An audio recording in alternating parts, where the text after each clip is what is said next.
It's not something whispered about in certain circles. It's not something that comes in a plain-looking jewel case. It's not by a nameless, untraceable developer. And it's certainly not supernatural. The game in question is indeed called The Theater, or Before E, and was developed by a company called Zeta Software. I'm fairly certain it's an English company, despite the Spanish name. As far as I know, all they made was learning software. I have a math suite from them somewhere around here, so The Theater was probably meant to be some sort of edutainment game.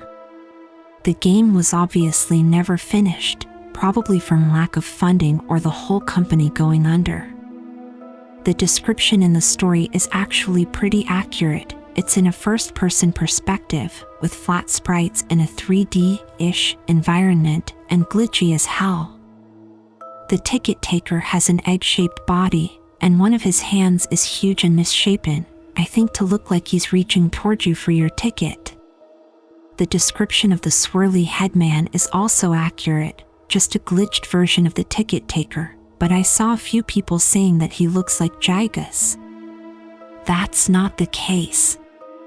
The features of his face are just swirled and are red because his lips are gigantic. I have absolutely no idea why this happens, because while there are a few character sprites in the game's resources, that isn't one of them. Oh, and just to clarify, the sprite is a bit creepy. That's all. It's not terrifying, it's never filled me with a sense of dread, it's just a bit creepy.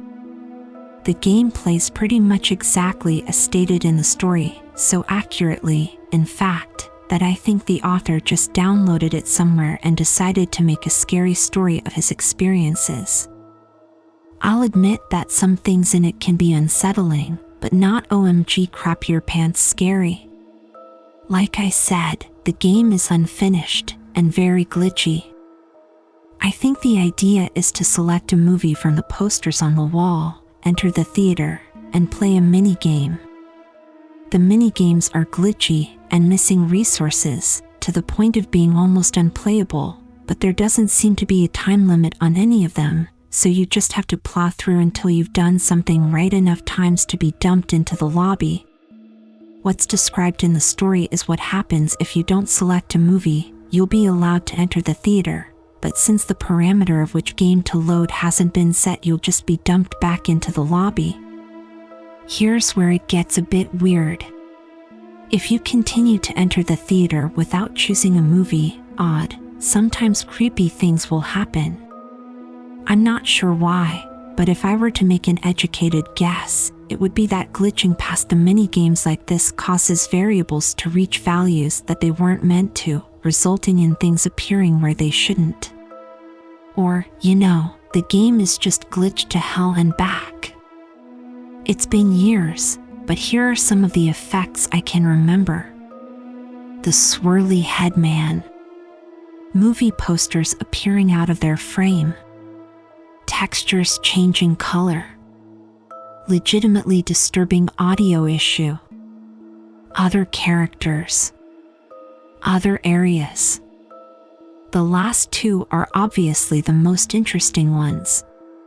Sometimes you'll spawn in a small room with a black floor and green walls, which will crash the game if touched. Sometimes you'll appear in a room similar to the lobby with a concession stand, kind of. There's a woman behind the counter with an incredibly poorly drawn popcorn machine and soda fountain, but it's all just an image on the wall. It's basically just a big yellow concession stand mural.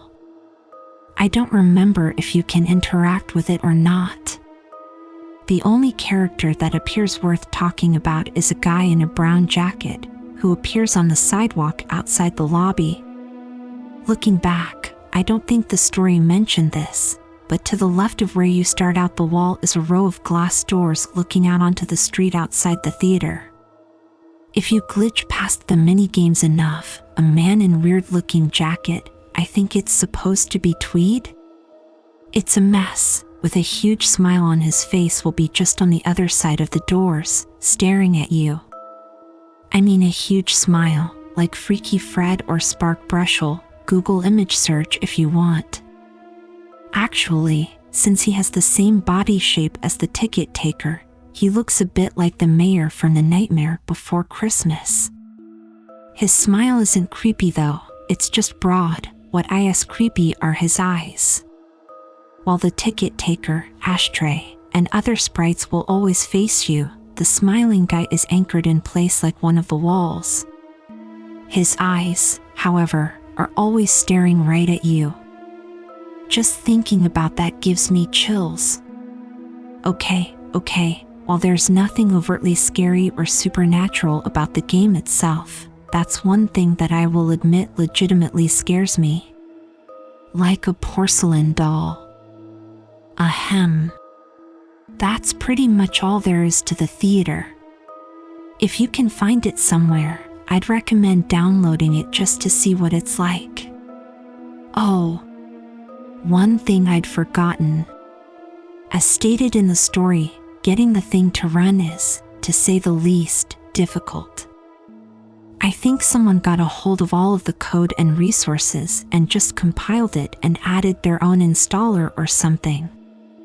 Again, there's nothing paranormal about the installation, it just doesn't work well.